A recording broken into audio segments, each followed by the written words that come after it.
Hi! Parotta வீட்லேயே சிம்பிளாக டேஸ்ட்டாக எப்படி பண்ணுறதுன்னு பார்க்கலாமா? எனக்கு பரோட்டா ரொம்ப பிடிக்கும். உங்களுக்கு பிடிக்குமான்னு கமெண்ட்ஸில் சொல்லுங்கள்.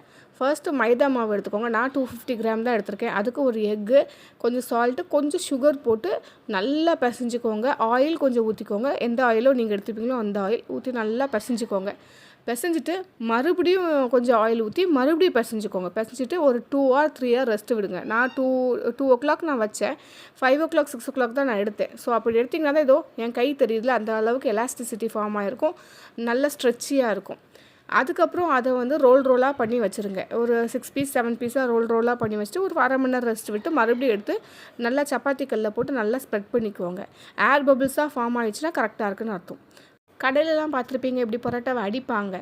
ஸோ அதுக்கு உங்கள் லெஃப்ட் ஹேண்ட் கீழே ரைட் ஹேண்ட் மேலே இருக்கிற மாதிரி பார்த்துக்கோங்க. இப்படி அழகாக பிடிச்சிக்கோங்க. நீங்கள் அடிக்கடிக்க உங்கள் கை வந்து இப்போ எனக்கு தெரிஞ்சதில்ல அதேமாதிரி நல்லா டிரான்ஸ்பரண்ட்டாக தெரியணும். அப்போ கரெக்டாக அடிக்கிறீங்கன்னு அர்த்தம். நீங்கள் அதுக்கப்புறம் ரோஸ் மாதிரி நல்லா சுருட்டி வச்சதுக்கப்புறம் அதில் ஏர் பபிள்ஸ் எல்லாம் ஃபார்ம் ஆகிருக்கும். அப்போ கரெக்டான பக்குவம்னு அர்த்தம். ஸோ நான் அதே மாதிரி எனக்கு 7 பீஸ் வந்துச்சு 7யுமே ரெடி பண்ணி வச்சுட்டேன். அது ஒரு ½ hour கொஞ்சம் எண்ணெய் ஊற்றி விட்டோன்னா அது நல்லா அப்படி நல்லா எப்படி சாஃப்டாக ஆகிடும். அதுக்கப்புறம் உங்கள் உள்ளங்கை வச்சு நல்லா அமுக்கி விடுங்க. சப்பாத்திக்கு ரோல் பண்ணுற மாதிரி இதை ரோல் பண்ணிடக்கூடாது, நல்லா இருக்காது. ஸோ உங்கள் உள்ளங்கை வச்சு அமுக்கி விடுங்க. சைடில் கல்லை கொஞ்சம் சூடு பண்ணிக்கோங்க. லைட்டாக எண்ணெய் போட்டுக்கோங்க. போட்டுட்டு இந்த ரோல் பண்ணியிருக்கிறத தூக்கி அதில் போட்டுருங்க. 2 சைடு கரெக்டாக மீடியம் ஃப்ளேம்லேயே வச்சு குக் பண்ணிடுங்க. ரொம்ப ஹை ஃப்ளேமில் வச்சுருங்க, உள்ளே வேகாது. அவ்வளோதான், பரோட்டா ரெடி. இதில் நிறைய ஆயில் இருக்குது, மைதா தான். பட் எப்போது ஒருக்கா ரொம்ப ஆசையாக இருந்தால் நீங்களே பண்ணி சாப்பிடும்போது எதுவும் பிரச்சனை கிடையாது. ஆனால் அடிக்கடி சாப்பிடாதீங்க. வீடியோ பிடிச்சிருந்தா ப்ளீஸ் ஃபாலோ பண்ணிக்கோங்க. பாய்.